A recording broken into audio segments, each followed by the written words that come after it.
오늘 본문에서 예수님은 인생의 삶의 목적이 단순히 생존에만 머무는 그것을 경계하셨습니다. 무엇을 먹고 입을까라고 하는 것을 인생의 유일한 목적으로 삼는 것은 하나님 없이 사는 사람들의 특징이라는 겁니다. 주님은 우리의 가치라고 하는 것이 의식주보다 훨씬 더 크다라고 하는 점을 이렇게 상기시키시면서 어떤 부족함, 그런 결핍이 주는 공포에 짓눌리기보다 하나님의 통치와 또 그분의 그 다스리시는 그 질서 안에 머물면서 하나님이 주시는 진정한 평안을 누리라라고 지금 말씀하고 있습니다. 오늘 말씀을 통해서 하나님 어떤 분이신가, 또 하나님께서 우리를 책임지신다라고 하는 것이 무엇인가, 이런 것들을 한번 생각해 보려고 합니다. 그런데 우선 이 본문을 우리가 좀 문자 그대로 또는 기계적으로 적용할 때 발생할 수 있는 그런 오류 한 가지를 좀 지적하고 싶습니다. 우리가 하루하루 먹고 사는 것조차 버거운 사람들이 있습니다. 물론 나라마다 그 정도의 차이가 있겠습니다만 어느 나라이건 간에 매우 힘들게 살아가는 가난한 사람들이 있습니다. 하루 벌어 하루 먹는 그런 사람들이 있죠.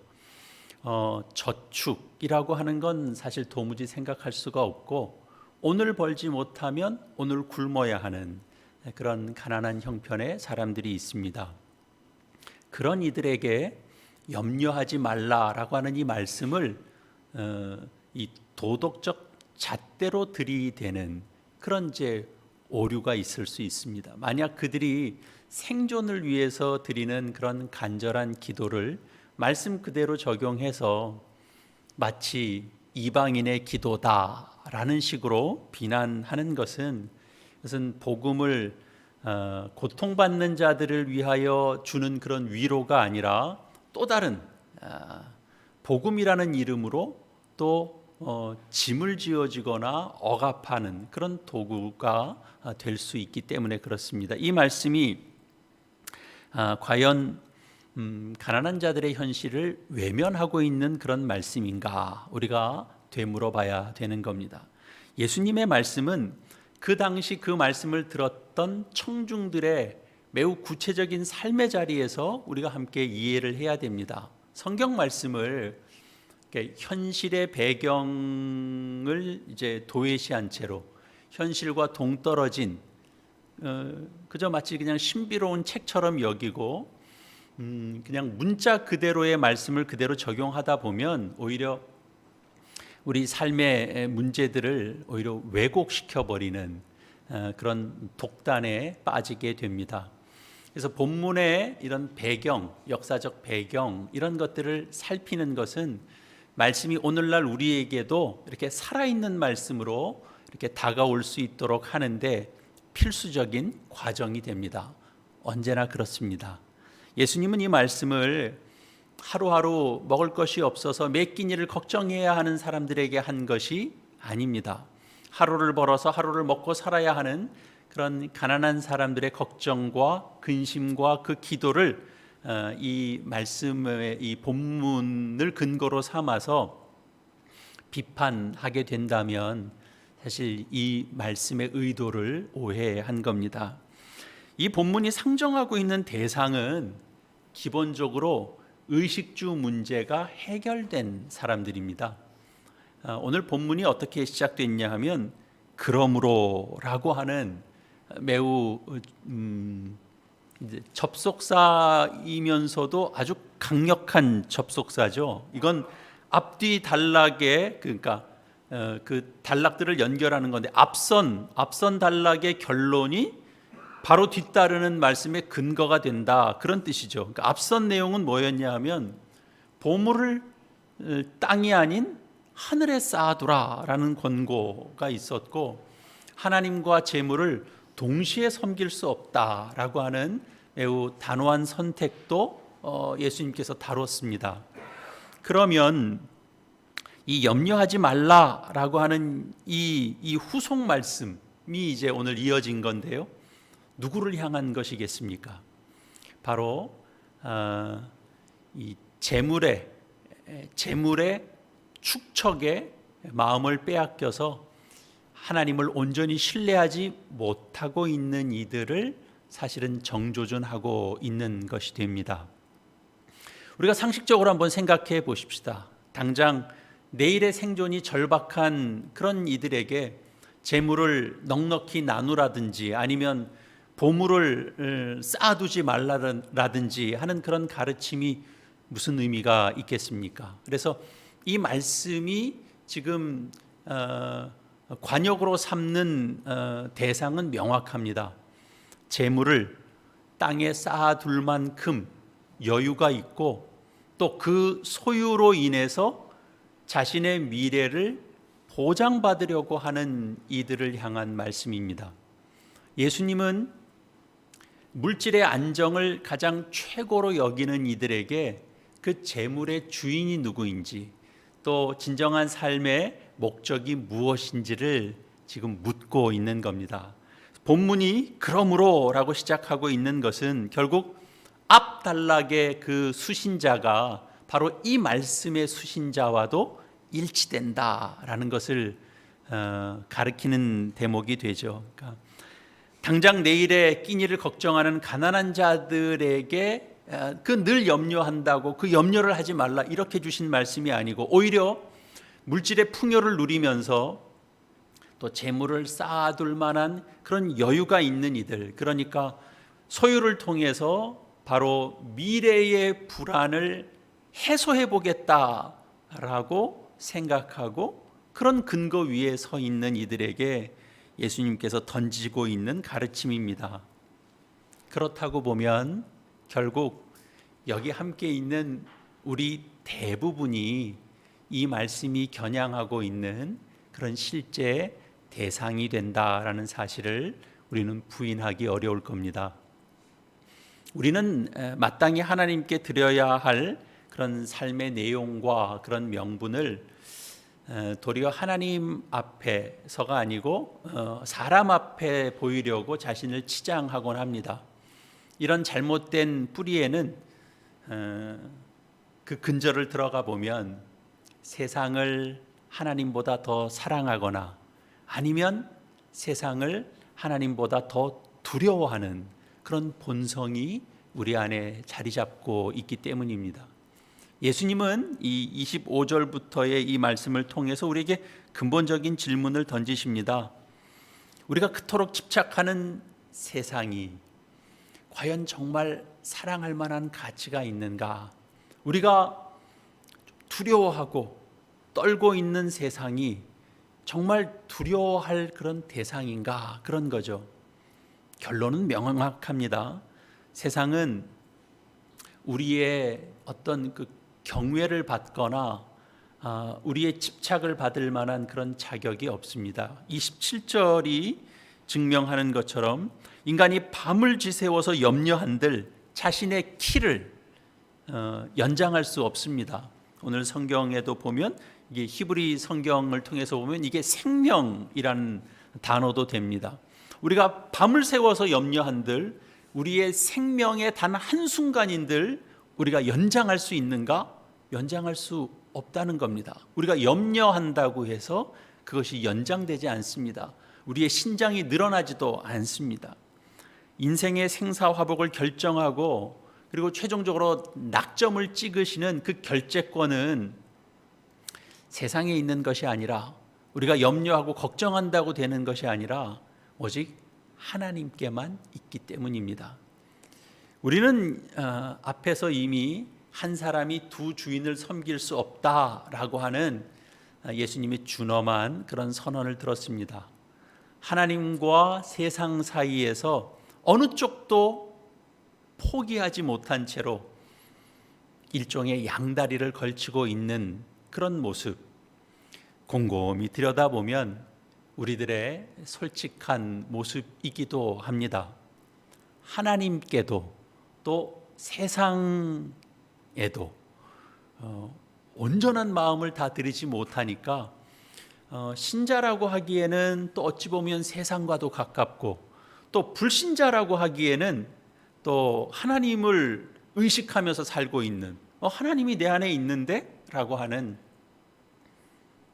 매우 애매한 그런 경계선에 서 있는 우리의 모습도 발견하게 되죠. 결국 우리는 어느 쪽에도 속하지 못한 채로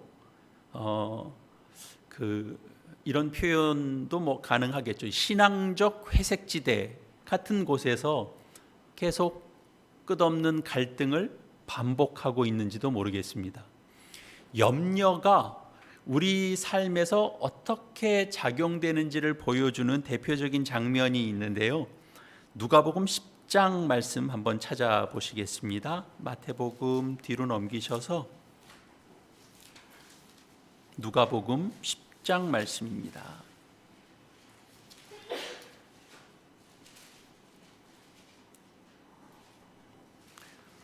누가복음 10장 38절 이하의 말씀 보시겠습니다. 누가복음 10장 38절에서 42절 끝절까지 같이 읽겠습니다. 그들이 길 갈 때에 예수께서 한 마을에 들어가심에 마르다라 이름하는 한 여자가 자기 집으로 영접하더라. 그에게 마리아라 하는 동생이 있어 주의 발치에 앉아 그의 말씀을 듣더니 마르다는 준비하는 일이 많아 마음이 분주한지라. 예수께 나아가 이르되 주여 내 동생이 나 혼자 일하게 두는 것을 생각하지 아니하시나이까. 그를 명하사 나를 도와주라 하소서. 주께서 대답하여 이르시되 마르다야 마르다야 내가 많은 일로 염려하고 근심하나 몇 가지만 하든지 혹은 한 가지라도 족하니라. 마리아는 이 좋은 편을 택하였으니 빼앗기지 아니하리라 하시니라. 아멘. 예수님을 이제 집으로 모신 마르다는 주님을 대접하기 위해서 분주했습니다. 열정을 가진 거죠. 잘 대접하고 싶어서. 그런데 준비할 것이 이제 많아지니까 그 마음이 이제 요동치기 시작한 겁니다. 결국 주님 멀 반체에서 그 말씀을 듣는 동생 마리아를 보면서 서운함도 생기고 불평도 터져 나온 겁니다.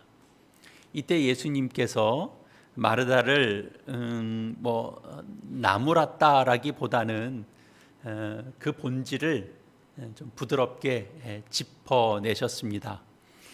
마르다야, 내가 많은 일로 염려하고 근심하는구나. 사실 필요한 건 그렇게 많지 않다. 한 가지면 충분하다. 그렇게 말씀하신 셈입니다.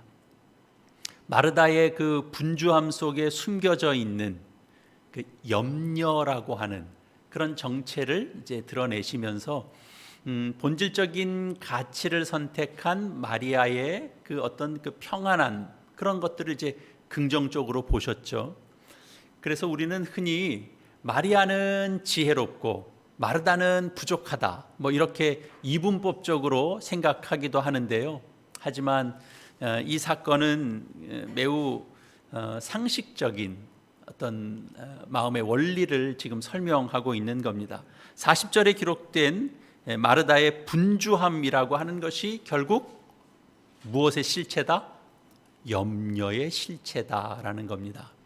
이것저것 다 잘하고 싶은 욕심이 앞서는데 몸은 하나니까 결국 아무것도 손에 잡히지 않은 채로 이 마음에 과부하만 걸려있는 그런 상태를 말하는 겁니다. 주님은 그런 마르다에게 너무 많은 일에 마음을 나누지 말고 한 가지 본질적인 것에 집중해도 충분하다, 이렇게 다독이셨습니다. 결국 마리아가 택한 좋은 편이라고 하는 것은 이제 흩어진 마음을 모아서 지금 이 순간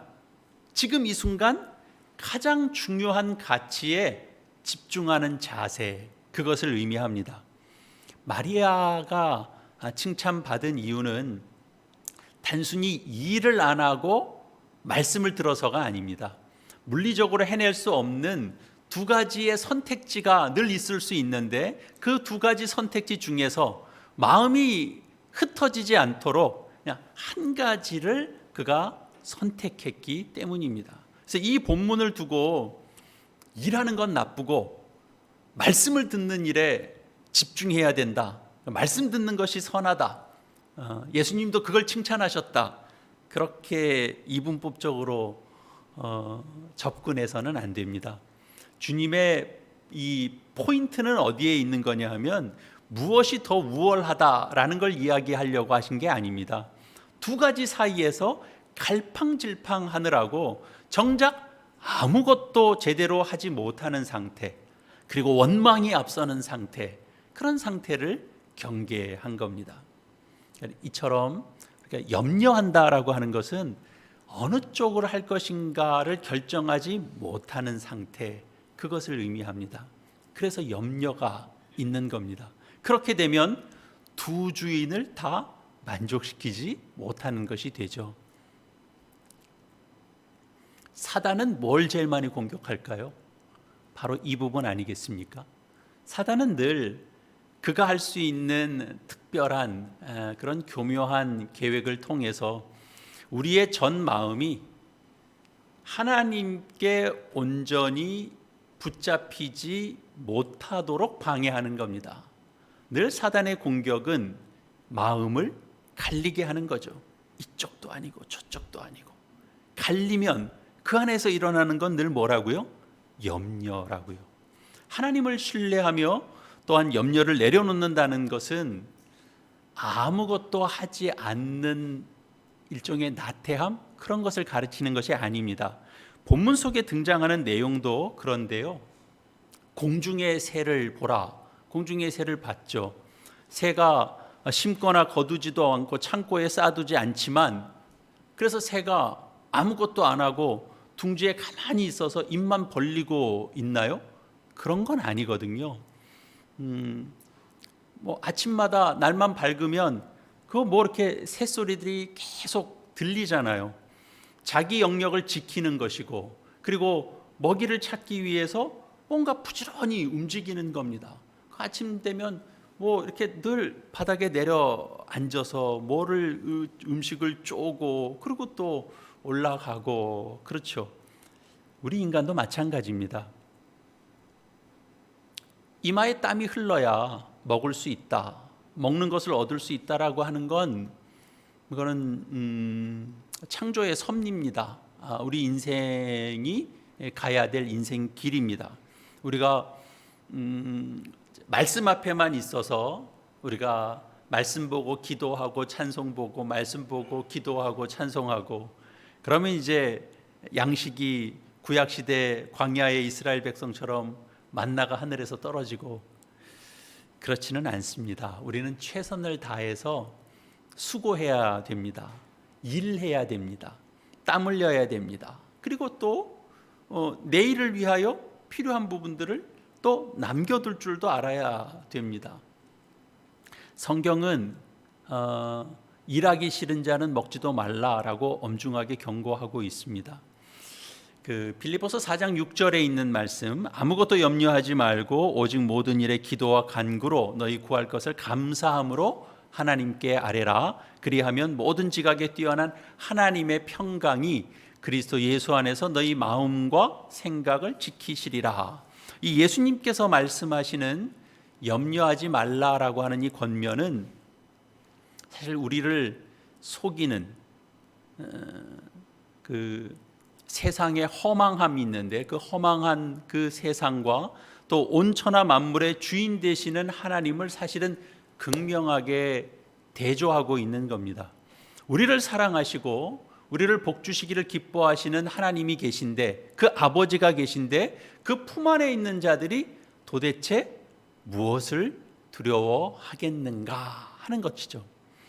이 말씀은 우리가 믿는 하나님의 신실하심, 그리고 그 권세를 다시 한번 확인시켜 주는 대목입니다. 하나님을 의지하는 삶에 우리가 그 부족하지 않은 이유는 그분께 순종하고 충성하고 또 진심으로 섬기는 자들에게 하나님은 진실되게 응답하신다. 하나님이 일하시는 것을 우리는 은혜로 받는다. 우리가 은혜 하잖아요. 그래서 아무것도 없이 뭐가 뚝 떨어지는 게 아니라 은혜라고 생각하는 건 이렇게 뒤집어 본 동전의 양면처럼 우리 쪽에는 우리가 받는 게 은혜지만 그 뒤편엔 하나님의 일하심이거든요. 하나님의 일하심이 우리에게 은혜로 오는 겁니다. 하나님은 은혜로 보상해 주십니다. 그렇기 때문에 신앙은 결코 나태한 게 아닙니다. 산다라고 하는 건 하나님 앞에 우리에게 맡겨진 그런 그 책임이 있고, 그리고 그 책임에 우리가 정당하게 응답해서 사실 세상 누구보다 우리는 더 열심 있게 치열하게 그리고 열정적으로 살아가야 됩니다. 우리가 치열하게 살아야 되는 이유는 단순히 오늘 예수님께서 지적하는 것처럼 어떻게든 생명을 더 연장하거나 어떻게든 생명을 보장받기 위한 것이 아닙니다. 하나님께서 주신 선물로 이 인생, 이 고귀한 인생을 내가 어떤 가치로 어떤 목적을 채워갈 것인가 하는 차원에서 열심을 내라, 그런 말씀입니다. 그러나 안타깝게도 우리는 마치 생명을 보존하는 일 자체가 우리의 최종의 인생의 목표인 것처럼 우리의 모든 신경과 정성과 열정이 다 거기에 다 몰두가 됩니다. 우리가 생존 자체에만 몰두하게 되다 보니까 그러니까 어떻게 돼요? 세상이 커 보이는 겁니다. 결국 세상 앞에서 우리는 겁을 먹는 자가 되고 염려가 있으니까 세상의 종노릇하는 그런 존재가 되는 거죠. 주님께서 어찌 의복을 위하여 염려하느냐라고 물으면서 들의 백합화를 보라고 하셨죠. 수고도 길쌈도 하지 않은 꽃 한 송이가 누리는 영광이 그 당대의 최고의 영화 부귀를 누렸던 솔로몬의 치장보다도 더 완벽하다, 그렇게 말씀했습니다. 이것이 그러니까 세상이 인위적으로 만들어내는 그런 영광과 그리고 하나님께서 친히 입히시는 영광 중에 어느 쪽이 더 찬란한 것인가를 한번 엄중하게 대조해 보라, 그런 말씀입니다. 우리가 우리의 생명을 보존하기 위해서 우리가 열심히 우리를 치장하고 애쓰는 그런 수고와 하나님께서 우리를 위하여 예비해 주시고 베푸시는 그 은총, 그 두 가지 중에 무엇이 더 우월하겠느냐 하는 겁니다.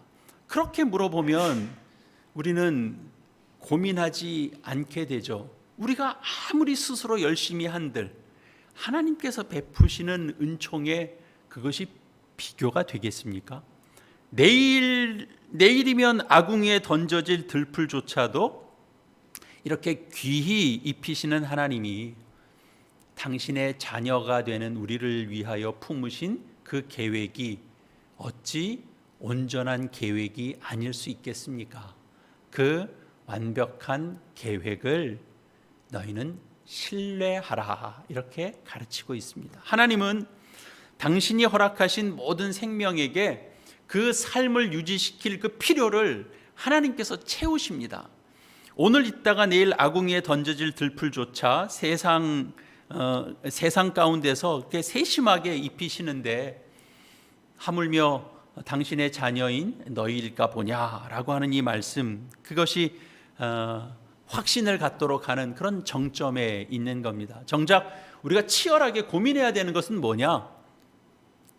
우리가 어떻게 하면 이 생명을 유지하고 내가 지켜낼 것이냐가 아니라 하나님께서 이 주신 생명은 하나님이 책임지시고 우리는 이 생명을 어떻게 더 가치 있게 사용할 것인가, 가치 있게 살아낼 것인가, 그걸 우리는 생각해야 되는 거죠.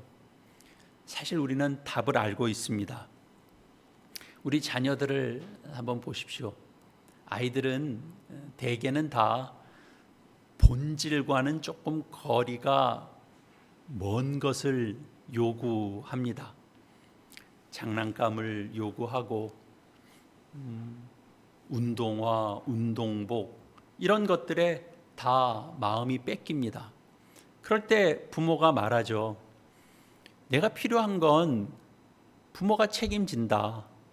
너는 그거 걱정하지 말고 너 할 일 잘해라.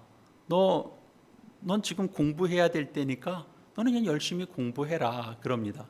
그러나 아이들은 자기가 정작 책임져야 되는 그런 본분은 좀 이렇게 뒤로 한 채로 부모가 해줄 수 있는 어떤 부분의 그 지엽적인 것에 온 신경을 몰두하고 그리고 그걸 걱정하고 그럽니다.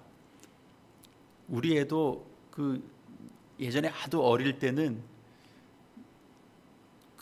마트 가면 꼭 마트 계산대 앞에 그 애들 좋아하는 게 거기 다 있거든요. 그걸 하나 딱 쥐고 자기가 갖겠다는 거죠. 그래서 그걸 내려놓으라고 하면 못 놔요. 내려놔야 그걸 사줄 텐데도 그걸 내려놓으면 이게 끝인 줄 알고 그거 끝까지 안 놓던, 눈물을 뚝뚝 흘리던 누군가가 생각이 나는데 제가 이름은 밝히지 않겠습니다. 하모입니다.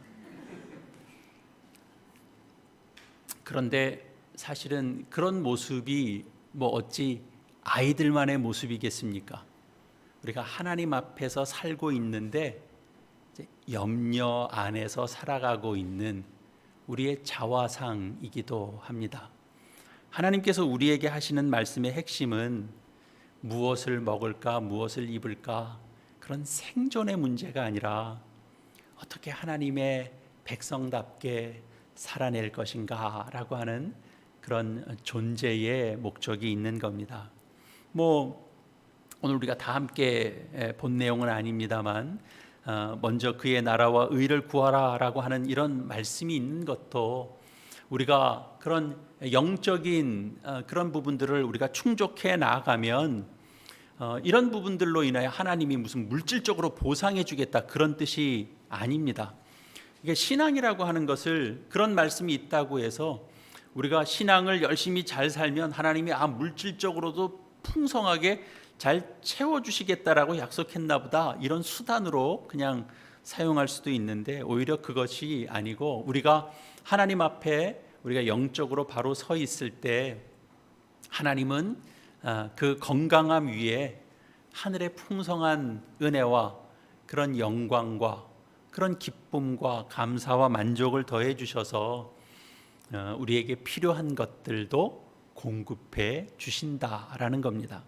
우리가 영적인 행위를 하니까 물질적인 보상도 끌어올 수 있다 이런 것이 아니고 하나님께서는 그분의 백성을 온전하게 하기 위해서 어떤 이런 공급의 원리를 한 가지 말씀하고 가르치신 겁니다. 자녀가 자기 본분에 충실해서 공부에 매진하면 어느 부모가 그 필요를 외면하겠습니까? 더 좋은 어떤 환경 또 선생 또 붙여줘 가면서 열심히 그 길을 전폭적으로 지원하지 않겠습니까? 이건 단지 세상 부모의 이야기가 아닙니다. 우리가 신앙인으로 우리가 우리의 존재 가치를 증명하고 또 하나님의 백성답게 우리의 인생길을 걸어갈 때 하나님은 바로 우리를 통해서 영광 받으시는 것이고 우리 인생의 장애물들을 또 하나님께서 관여해 주셔서 그 장애물들을 제거하시거나 또는 그 장애물을 뛰어넘어가게 해 주십니다. 우리가 걷는 이 소명이 있는 이 길을 더 풍성히 하고 더 명확하게 하고 더 확신케 증명하기 위해서 필요한 것들을 덧붙여 주시는 것은 그건 당연한 하늘 아버지의 마음인 겁니다. 공중의 새를 먹이시고 그리고 이름 없는 들풀조차도 입히시는 분이 바로 우리의 아버지가 되시기 때문에 그렇습니다. 공중의 새와 들의 백합화에게는 하나님은 그냥 창조주일 뿐입니다. 그저 만드신 분과 만들어진 이 사이의 어떤 관계일 뿐이죠. 그러나 우리에게는 다르죠. 만든 분과 만들어진 자와의 관계만이 아니라 성경은 예수님은 어떻게 그 관계를 설명하죠? 우리의 아버지가 되신다라는 거죠. 그 차이를 놓치는 순간 우리는 금방 어느 때건 세상 앞에 우리는 무릎을 꿇게 됩니다. 비굴해지는 길이지만 내가 이걸 선택할 수밖에 없다라고 그 길을 가게 되는 겁니다. 그래서 세상은 끊임없이 우리를 영적인 길에 마음 두고 그 길을 걸으려고 하는 그 순간부터 그 발목을 잡는 겁니다. 그래서 우리는 그런 일이 너무 많습니다.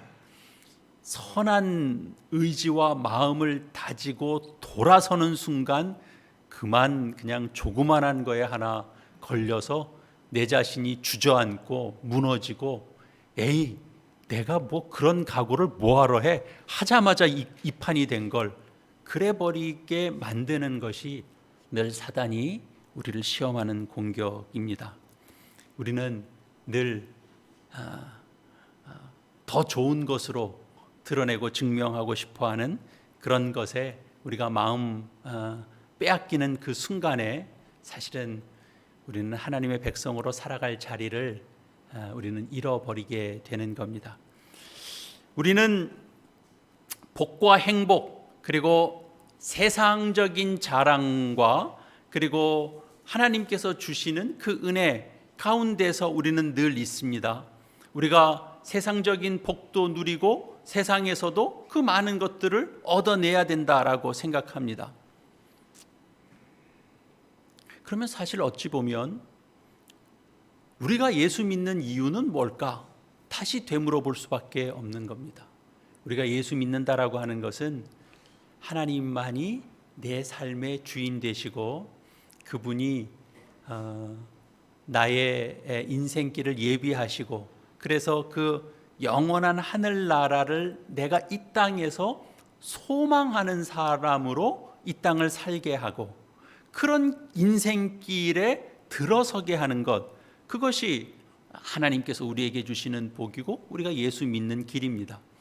우리가 하는 우리 평가는 세상이 아닌 하나님께 달려 있습니다. 모든 삶의 문제는 다 하나님과 연결되도록 여러분이 늘 생각하셔야 됩니다.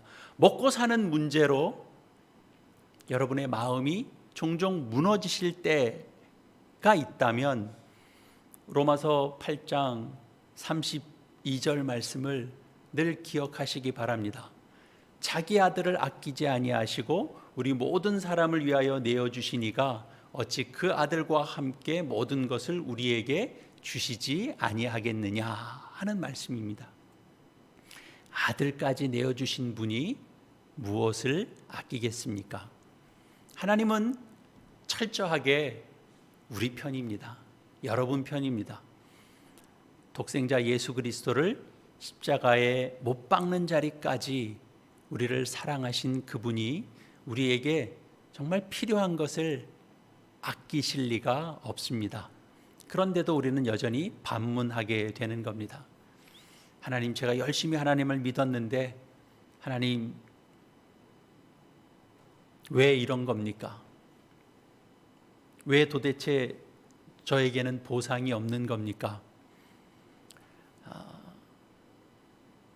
애써 키운 자식이 부모에게 부모가 뭐 나한테 해준 게 뭐가 있어? 라고 한다면 그때 느끼는 기막힌 감정 있지 않겠습니까? 우리가 그럴 때 하나님도 그런 마음이시지 않을까 그런 생각도 해보게 됩니다. 여러분 자부심을 가지시기 바랍니다. 우리가 하나님께 정령 받은 것이 없는가? 그렇지 않습니다. 우리가 받고 우리가 얻고 우리가 은혜로 얻고 누리고 있는 것은 세상에 없는 겁니다. 하나님께서 택하시고 구원한 자에게 베푸시기 위해서 우리의 눈을 띄워주셨고 우리의 영혼을 깨워주셨고 진정한 가치가 하늘 창고에 있다라는 사실을 우리로 하여금 보게 하시는 겁니다. 그래서 세상에 대하여 두려워하지 말아라. 세상에 대해서 염려하지 말아라. 세상이 흘러가고 있는 그 유행과 그 풍조가 대단한 것 같아도 얼마나 덧없는 것인지 너희는 보아라. 사실 우리가 인생을 저희가 20대에 만난 것도 아니고 30대에 만난 것도 아닙니다. 여기 우리 엄장로님도 계시고 우리가 신앙 인생을 이만큼 살아오면 정말 세상이 우리를 두렵게 하는 게 하나도 겁나고 두려울 일이 아닌 거구나 라는 것을 우리가 점점 배워가는 거죠. 정말 알 만큼 알아가는 거죠. 그러나 아직도 부족하죠. 그러나 어느 선은 지금 넘어와 있죠. 거기서 또 더 하나님의 마음으로 더 나가기도 하고 거기서 또 주저앉아서 더 나가지 못하고 그럴 수는 있어도 벌써 단계를 많이 뛰어 올라 있는 겁니다. 무엇보다 우리가 죄에 이렇게 놀이개처럼 우리가 휘둘리지 않고 우리가 세상이 막 어떤 것으로 위협하고 공격하고 두렵게 하고 너 이거 없으면 너 이대로 죽는다라고 할 때도 우리가 담대하게 하나님의 손길 속에 있을 때 우리의 인생은 가장 평안할 수 있다라고 이렇게 웃을 수 있는 그건 세상이 아무리 만들어내려고 해도 못 만드는 겁니다. 그건 하나님께서 우리에게 주신 선물입니다. 아무리 어렵고 힘든 상황 속에서도 감사할 수 있다는 건 그건 하나님이 우리에게 주신 선물이기 때문에 그렇습니다. 그래서 세상이 우리를 함부로 흔들지 못하게 하는 그런 당당함을 우리가 놓치지 말아야 할 것입니다. 그것이 우리가 받은 가장 큰 복입니다. 세상이 끊임없이 우리를 조롱하죠. 예수 믿어서 얻은 게 뭐냐, 받은 게 뭐냐. 세상식으로 말하면 하는 것마다 꼬이는 것처럼 보이고 현재의 모습은 초라해 보이는 것으로 공격해 들어오죠. 그러면서 하나님은 과연 해준 게 뭐냐라고 할지 모르겠습니다. 그런 비아냥이 있죠. 비아냥이 꼭 사람의 입을 통해서도 나오죠. 그게 믿지 않는 사람의 입을 통해서든 아니면 믿는 사람의 입을 통해서든 그 비아냥이 늘 있습니다. 근데 거기에 속지 마시고 절망하지 마시고 좌절하지 마시고 마음에 분노하지 마십시오.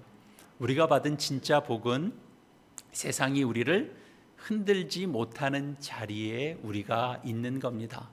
마음은 다소 흔들릴 수 있을지 모르나 내가 서 있는 터전은 누구도 흔들지 못합니다. 내 안에서 하나님을 지우라고 누가 아무리 한들 그게 지워지겠습니까? 우리는 놓을 수 없는 자리에 있는 겁니다. 이게 진짜 복입니다. 우리 인생의 가장 큰 가치가 우리가 이 땅을 살아가면서 어떤 환경에서도 당당할 수 있는 자가 되었다라는 겁니다. 여러분이 자랑 삼으실 것이 무엇인지 다시 한번 확인하시는 여러분 되시기를 바랍니다. 우리는 이 세상도 생명도 두렵지 않은 자들입니다. 그래서 세상을 외면하면서 살자 그런 내용이 아니고 우리가 서 있는 곳에서 하나의 빛이 될 수 있는 인생을 살아나가자. 누군가에게도 손을 내밀 수 있고 격려할 수 있고 새 빛을 줄 수 있는 자들입니다. 왜요? 우리가 그 과정을 겪어오면서 하나님 안에서 어떤 것이 우리를 생명으로 이끄는 것인지를 우리가 하나님 안에서 배웠기 때문입니다. 그 기쁨과 그 감사로 우리가 세상에서 두 마음으로 나눠져서 그냥 진흙탕 싸움을 벌리는 그런 인생이 아니라 세상 앞에서 하나님을 바라보고 하나님 안에서 받는 은혜로 이 땅에서 빛을 비추고 또 죽음 가운데로 나아가는 생명 앞에 예수 그리스도의 은혜를 우리가 삶으로 입술로 그렇게 전할 수 있는, 나눌 수 있는 그런 보배를 지닌 저와 여러분 다 되시기를 이 말씀으로 축원합니다. 기도하시겠습니다. 오늘 이 말씀 기억하시면서 우리 마음을 새롭게 다지는 화음의 기도 함께 드리시겠습니다. 사랑과 자비의 하나님 아버지, 공중의 새와 들의 백합화도 귀히 여기시는 하나님이 우리의 창조주가 되실 뿐만 아니라 아들까지 아끼지 않고 내어주신 아버지가 되심을 이 시간 다시 한번 가슴에 새깁니다. 주님, 우리가 이제는 죽지 않기 위해서 발버둥치는 그런 생존의 열심을 내려놓고 주신 생명을 어떻게 가치 있게 사용할 것인가를 생각하고 고민하는 주의 마음을 닮은 사명자의 삶을 살 수 있게 인도하여 주시옵소서. 내 하나님이 어디 있느냐고 우리를 비웃고 흔들릴 때마다 우리를 거룩과 영원한 나라로 인도하시는 그 하나님의 은혜를 기억하며 세상 앞에 당당히 웃을 수 있는 영적인 배짱도 허락하여 주시옵소서. 우리가 오늘 우리에게 맡겨진 삶의 자리를 성실히 땀 흘려 수고하고 주의 나라와 그 의를 구하며 나아갈 때 내 하나님의 선하신 손이 나를 도우심으로 내 인생의 모든 장애물들이 제거되고 하나님의 영광이 우리의 삶에 충만히 나타날 것을 믿습니다. 우리가 서 있는 곳마다 흑암 앞에서 빛으로, 죽음 앞에서 생명으로 세상의 헛된 자랑에 마음 뺏기지 않는 그런 하늘 백성의 자존감을 지키게 하여 주시옵소서. 감사를 드리옵고 예수님의 이름으로 기도합니다. 아멘.